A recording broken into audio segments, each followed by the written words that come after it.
नमस्कार दोस्तों, स्वागत है आप सभी का मेरे YouTube चैनल स्टेनो गुरु शिवा में।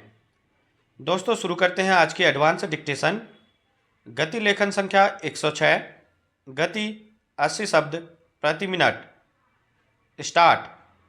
जनसंख्या वृद्धि में सर्वोच्च शिखर पर पहुंचने के बाद भी देश यह सोचकर खुश है कि 2050 तक भारत में युवा आबादी दुनिया में तीसरे स्थान पर होगी।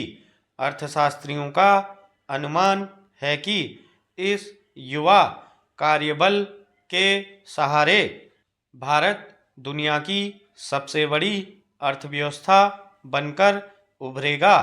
इसके सहारे देश के युवाओं को विकासशील देश बनने की प्रक्रिया में शामिल होने के सपने भी दिखाए जाने लगे हैं।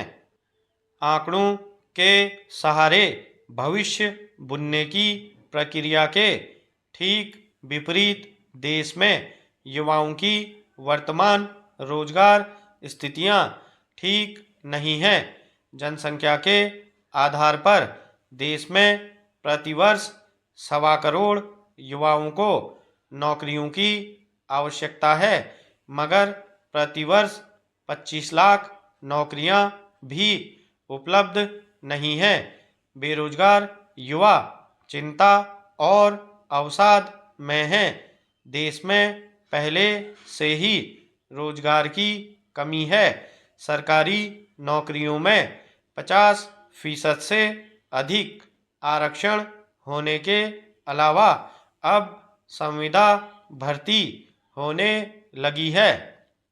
राज्यों में सरकारी चयन प्रक्रिया में भ्रष्टाचार के नए आयाम स्थापित हो चुके हैं। बढ़ती महंगाई, कर्ज और विश्व में फैलते एआई तकनीक के चलन ने पूरी दुनिया में नौकरियों का संकट खड़ा कर दिया है। भारत में एआई तकनीक आने से सबसे बड़ा खतरा औद्योगिक इकाइयों और सूचना प्रौद्योगिकी कंपनियों में मानव संचालित रोजगार के कम होने का है।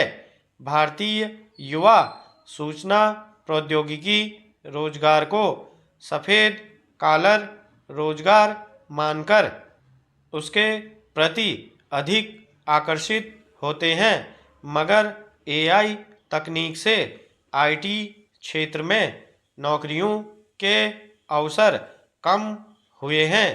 प्रौद्योगिकी तकनीक से जुड़े हर चौथे कर्मचारी पर भविष्य में रोजगार का संकट है।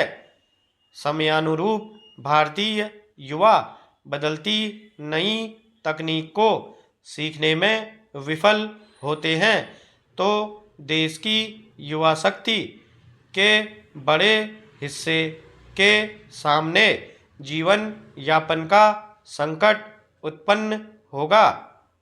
देश में स्थापित आईटी कंपनियों पर वैश्विक मंदी का संकट है। देश में कार्यरत 35% से अधिक कंपनियां कर्मचारी भर्ती में एआई तकनीक का इस्तेमाल कर रही हैं। इस तरह चयन प्रक्रिया में मानवीय संवेदनाएं भी खत्म हुई हैं। अनुमान है कि 2025 तक भारत से आईटी क्षेत्र की 22 लाख नौकरियां समाप्त होंगी। देश भर में सरकारें अधिक से अधिक विदेशी निवेश को आकर्षित करने के लिए नई प्रौद्योगिकी सेवा इकाइयों को तमाम सुविधाओं के साथ नियमों के अनुपालन में शिथिलता दे रही हैं। रियायतों का लाभ ले रही इकाइयां भारत के सस्ते श्रम और लचीले श्रम कानून की वजह से कर्मचारियों को प्रताड़ना का शिकार बनाने लगी हैं।